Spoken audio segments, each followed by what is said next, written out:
송구영 신예배 신년 첫 예배 말씀 제목은 나의 앞날이 주의 손에 있나이다. 나의 앞날이 주의 손에 있나이다 라는 제목으로 하나님 말씀 나누겠습니다. 옛날 사람들은 시간에 대해 세월 여류라는 표현을 썼습니다. 세월은 흐르는 강물과 같다라는 말입니다. 여러분, 강물은 잡으려고 하면 이미 손가락 사이로 빠져나가죠. 잠시 멈춘 것처럼 보여도 사실은 쉬지 않고 물은 흘러갑니다. 우리가 살고 있는 시간도 그렇다라는 것입니다. 옛사람들만 그렇게 느낀 것이 아니라 지금 살고 있는 우리는 더 빠르게, 더 실감하고 있죠. 붙잡고 싶어도 붙잡을 수 없고 조금만 천천히 가면 좋겠다 해도 기다려주지 않는 것이 시간이요 세월입니다. 그래서 우린 늘 이렇게 말하죠. 벌써 1년이 다 갔네. 한 해가 어떻게 지나갔는지 몰라. 올해는 정말 너무 힘들었어. 오늘 이 밤 우리는 바로 그 세월 여류의 끝자락, 시간의 경계선에 서 있습니다. 한 해는 흘러가 버렸고 새해는 또 우리를 향해 흘러오고 있습니다. 계획을 세웠지만 시간은 계획대로 흘러가지 않았고, 열심히 살았지만 시간은 우리의 수고를 기다려주지 않는 것 같아요. 그래서 항상 이맘때가 되면 후회가 있고 또 한숨도 나오고 또 어떤 사람은 절망까지 하고 또 새해에 대해서 어떤 기대도 하지 않는 자포자기의 상태가 오기도 합니다. 바로 이때 우린 뭘 해야 될까요? 오늘 시편 31편을 통해 그 답을 찾고 희망찬 새해 맞이하시기를 축복합니다. 첫째로, 시간의 주인은 내가 아닙니다. 오늘 시편은 다윗이 인생 중 가장 위태로운 순간에 지은 시입니다. 학자들은 말합니다. 이 시가 사울에게 쫓기던 광야 때 지었을 것이다, 또는 아들 압살롬이 반역을 해서 도망치던 때에 지었다라고 말하기도 합니다. 정확하게 어떤 때인지는 몰라요. 그러나 분명한 것은 안 좋은 때인 건 분명해요. 억울한 누명을 썼거나 생명의 위협이 있거나 배신을 당했거나 앞이 전혀 보이지 않는 희망찬 미래와는 전혀 반대, 암울한 상황입니다. 이것이 이 시편 31편의 배경입니다. 그래서 12절을 보십시오. 12절에 보면 다윗이 이렇게 말하는 장면이 나옵니다. 내가 잊어버린 바 됨이 사망한 자를 마음에 두지 아니함 같고 파기와 같으니이다. 파기가 무슨 말입니까? 깨진 그릇이라는 뜻입니다. 난 지금 깨진 그릇과 같아요. 자기 자신에 대해서 스스로 그렇게 말하는 것입니다. 한마디로 좋은 상황은 아니죠. 좋지 않은 상황입니다. 그런 절망적인 상황에서 다윗은 곧바로 마음을 새롭게 합니다. 아마도 예배했을 거예요. 아마도 기도했을 거예요. 사랑하는 여러분, 예배하고 기도할 때 마음이 바뀌는 줄 믿습니다. 그리고 나서 이렇게 고백합니다. 14절을 보십시오. 여호와여, 그러하여도 나는 주께 의지하고 말하기를 주는 내 하나님이시라 하였나이다. 방금 전에 바로 앞에 나는 깨진 그릇이었습니다 라고 말했던 다윗이에요. 그 앞에 끊임없이 절망하고 탄식하고 우울했던 다윗이 바로 마음을 새롭게 하고 주는 내 하나님이라 하였나이다 라고 고백합니다. 다윗도 사람입니다. 절망적인 현실 속에 순간 자신의 신세를 한탄하는 사람입니다. 그러나 다윗의 위대함은 전환에 있습니다. 곧바로 마음을 전환합니다. 곧바로 생각을 전환합니다. 곧바로 말과 고백을 바꾸더라는 거예요. 그리고 신세 한탄하던 자리에서 다시 주님을 바라봅니다. 찬양하고 기도하며 주님을 바라봅니다. 마음을 새롭게 하는 거죠. 그리고 고백합니다. 주는 내 하나님이시라 하였나이다. 사랑하는 여러분, 우리도 마찬가지입니다. 한번 따라하겠습니다. 주는 내 하나님이시니이다. 한 번 더요. 주는 내 하나님이시니이다. 여러분, 우리도 연약해요. 우리도 성도이기 전에, 목사이기 전에, 재직이기 전에 사람입니다. 안 좋은 일을 겪을 때, 힘든 일을 겪을 때, 슬픈 일을 겪을 때 탄식하고 신세한탄할 수 있어요. 그러나 잠깐만 하셔야 돼요. 성도의 능력이 어디 있습니까? 믿음의 위대함이 어디 있습니까? 전환에 있어요. 믿음의 사람들은 곧바로 생각을 바꾸고 마음을 바꾸고 입술을 바꿉니다. 계속 거기에 눌려 있지 않아요. 계속 거기에 잡혀 있지 않아요. 계속 거기에 끌려다니지 않아요. 곧바로 전환해요. 사랑하는 여러분에게 전환의 능력이 있게 되길 바랍니다. 12절에서 난 깨진 그릇이다라고 말했던 다윗이 곧바로 마음을 바꾸고 생각을 바꾸고 그 입술의 고백이 달라지더라라는 것입니다. 그리고 그 다음 절이 오늘 설교의 본문입니다. 15절입니다. 내 시대가 주의 손에 있사오니 내 원수와 핍박하는 자의 손에서 나를 건지소서. 우리 개역 한글 성경에서는 이렇게 나오는데 개역 개정 성경을 보면 더 의미가 선명하게 다가옵니다.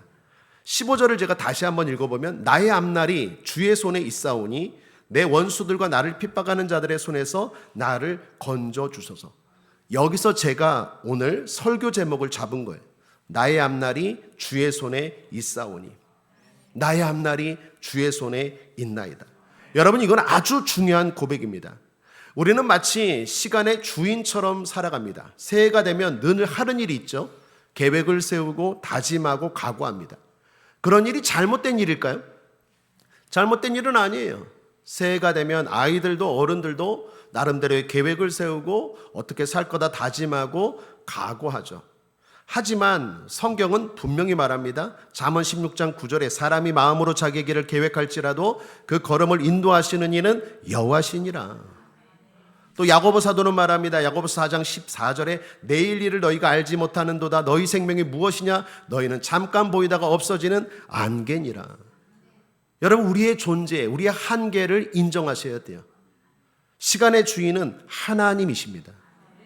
몇 년 전에 큰 성공을 거둔 한 기업인이 있었습니다. 언론에서는 그를 막 추앙했어요. 승승장구 인생이라고 불렀습니다. 그는 앞으로의 계획을 10년치까지 세워놓았다고 말했어요. 그게 기사에 나왔어요. 그리고 그 계획들은 주도 면밀했고, 그리고 그 사람의 경력과 능력이라면 그 계획들이 진짜 10년 안에 이루어질 줄 알았어요. 그런데 어느 날 갑자기 몸이 안 좋아갖고 병원 응급실로 실려갔대요. 그리고 거기서 그의 시간표는 끝나버렸어요. 그냥 죽은 거예요. 사랑 여러분, 이처럼 앞날은 우리가 관리할 수 있는 영역이 아닙니다. 하나님께 맡겨야 할 영역이. 그런 의미에서 둘째로 하나님의 손이 가장 안전한 자리입니다. 다윗은 왜 자신의 앞날을 하나님의 손에 맡겼을까요? 그건 당연합니다. 거기가 가장 안전하기 때문입니다. 다윗은 하나님의 손이 어떤 손인지 알았어요. 하나님의 손은 능력의 손일 뿐만 아니라 은혜의 손이고 사랑의 손이고 보호의 손이고 인도의 손입니다. 가장 안전한 손이에요. 예수님도 이렇게 말씀하셨죠. 요한복음 10장 29절에 내 아버지의 손에서 빼앗을 자가 없느니라. 우리 아버지의 손에서 그 누구도 우리를 빼앗을 수 없습니다. 우리도 마찬가지입니다. 다윗처럼 하나님의 손 안에 있는 줄 믿습니다. 한 어린아이가 번잡한 길을 건너고 있었어요. 그런데 부모님의 손을 잡고 건넙니다. 그 손을 잡고 길을 건너는 아이의 모습에는 어떤 두려움도 걱정도 보이지 않아요. 사람들은 많고 소리는 시끄럽고 차들은 쌩쌩 지나가는데도 아이는 결코 조금도 불안해하지 않습니다. 아니, 오히려 즐거워하고 행복해합니다. 이유가 뭡니까? 부모의 손을 붙잡고 있기 때문입니다. 그 손에서 따뜻함을 느꼈기 때문입니다. 그 따뜻함이 어떤 것도 두려움이 되지 않게 하신 것입니다. 안전함을 준 것입니다. 여러분, 다윗도 마찬가지입니다. 다윗의 고백은 지금 이런 의미예요. 상황이 안전해서 맡긴 게 아니라 하나님이 안전하신 분이기 때문에 맡깁니다라는 거예요. 이것이 다윗의 고백입니다. 그러므로 마지막 셋째입니다. 빨리빨리 지나가니까 좋죠? 한번 따라하겠습니다. 새해는 결심보다 맡김으로 시작해야 합니다. 이게 오늘 메시지의 핵심이에요. 다시 한번 따라하겠습니다. 결심보다 맡김으로. 자, 한 번 더요. 결심보다 맡김으로.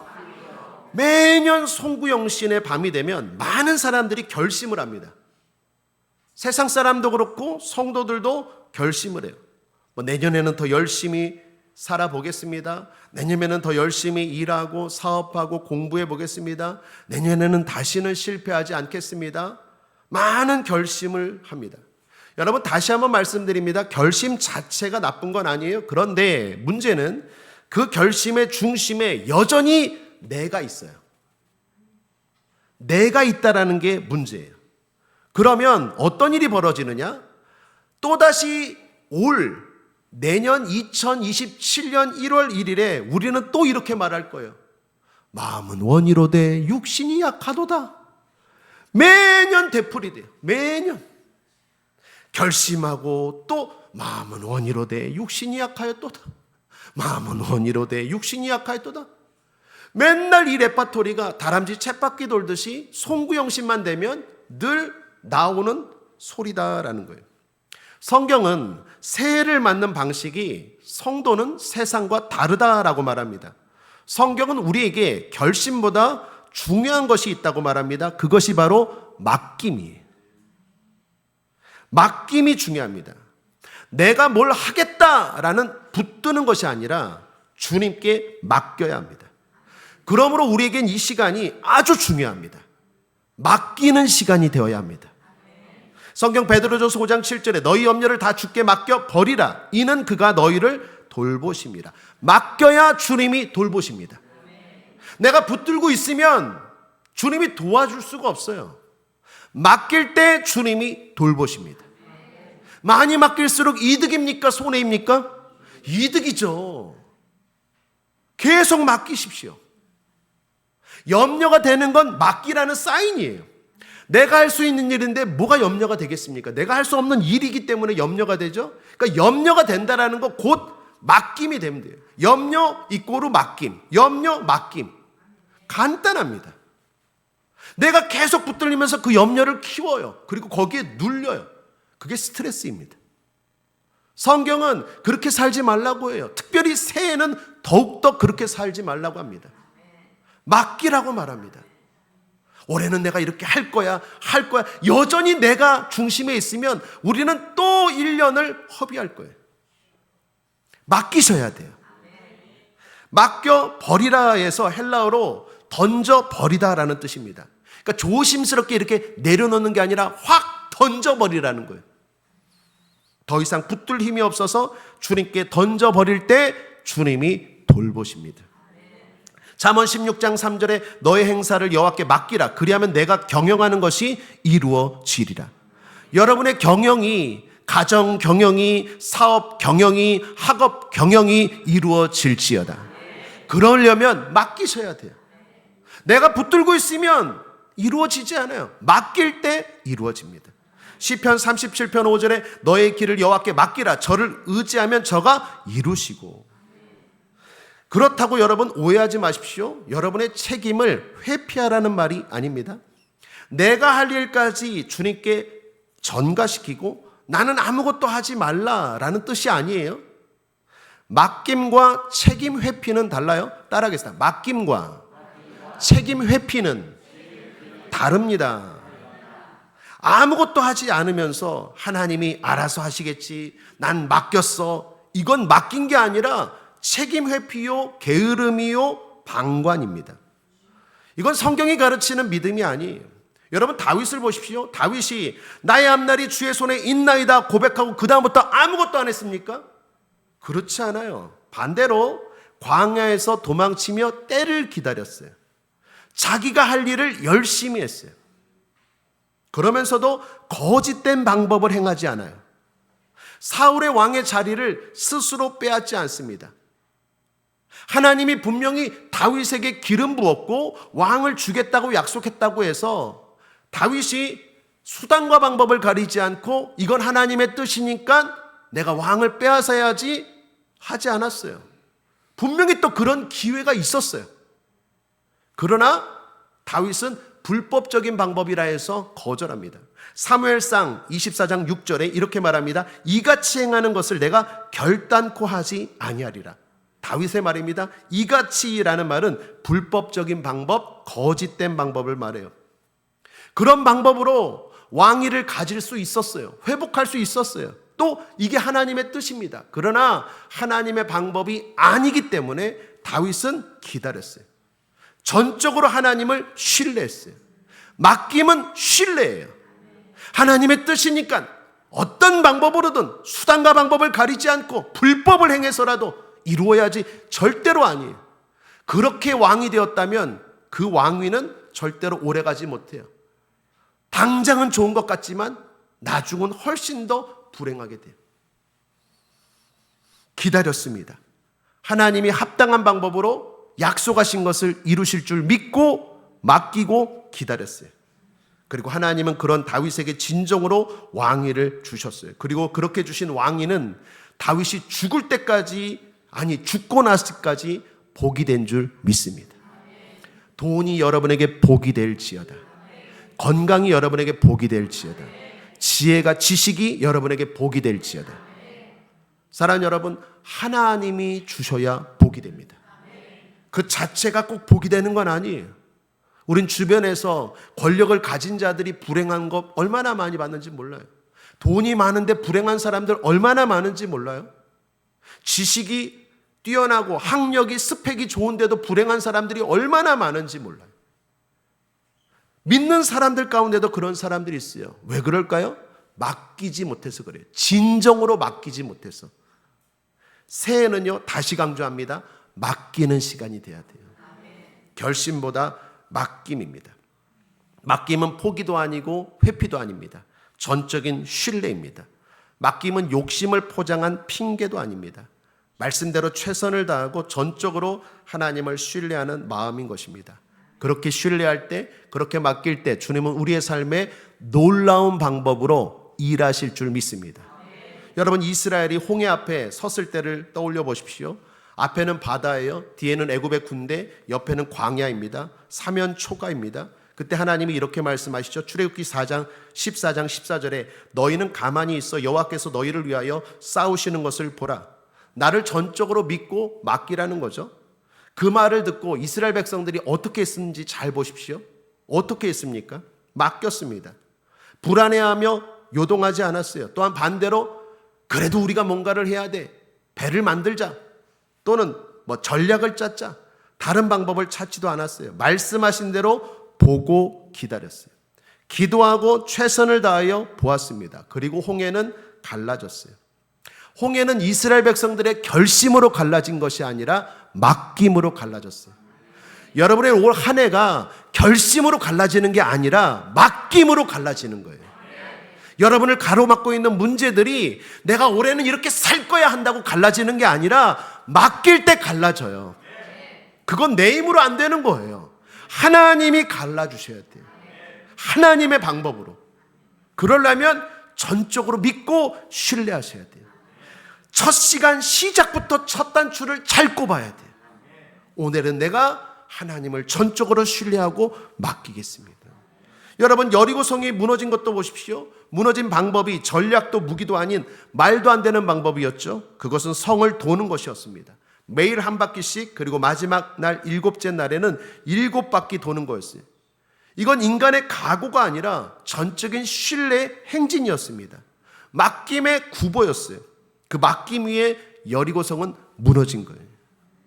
다시 강조합니다.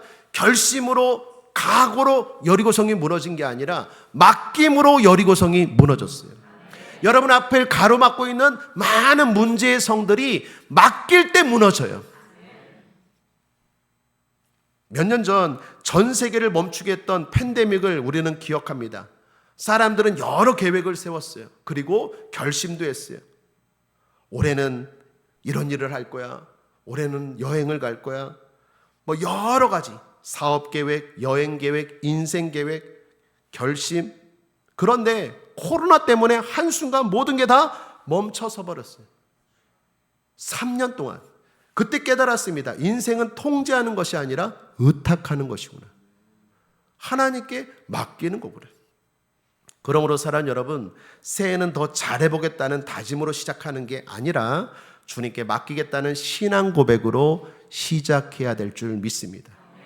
다윗은 말합니다. 나의 앞날이 주의 손에 있나이다. 다윗은 이 진리를 수많은 아픔과 실패를 통해 깨달았어요. 그리고 고백한 말이에요. 우리도 다윗처럼, 아니 어쩌면 다윗보다 더 많은 실패와 시행착오를 겪었을지 몰라요. 그렇다면 이제는 다른 방법으로 시작을 해야 돼요. 주님, 올해는 2026년도는 내가 결심과 각오보다는 맡김으로 시작하겠습니다.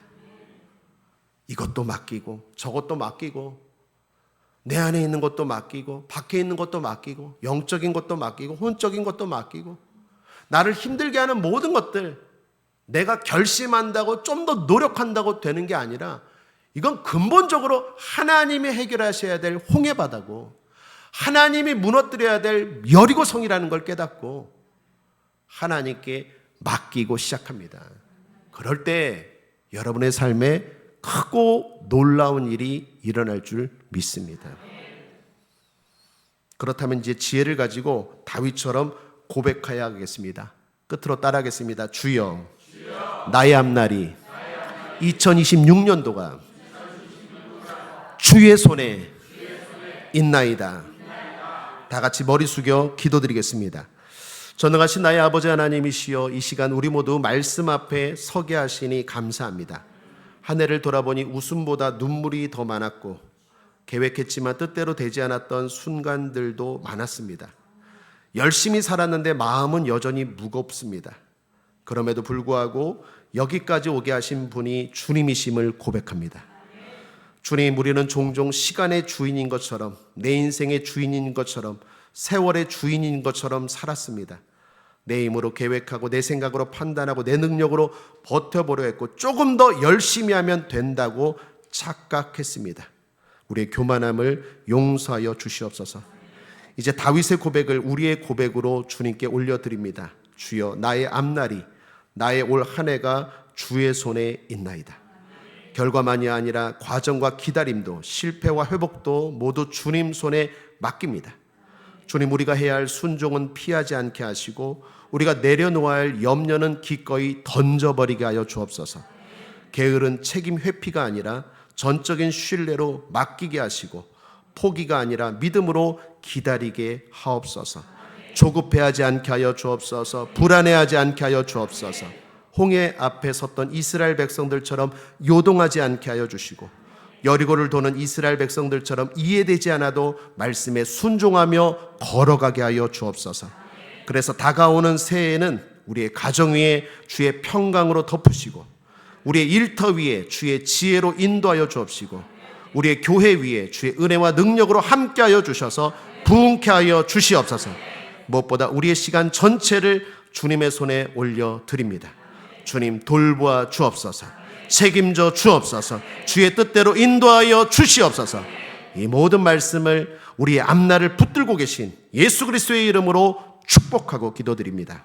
아멘.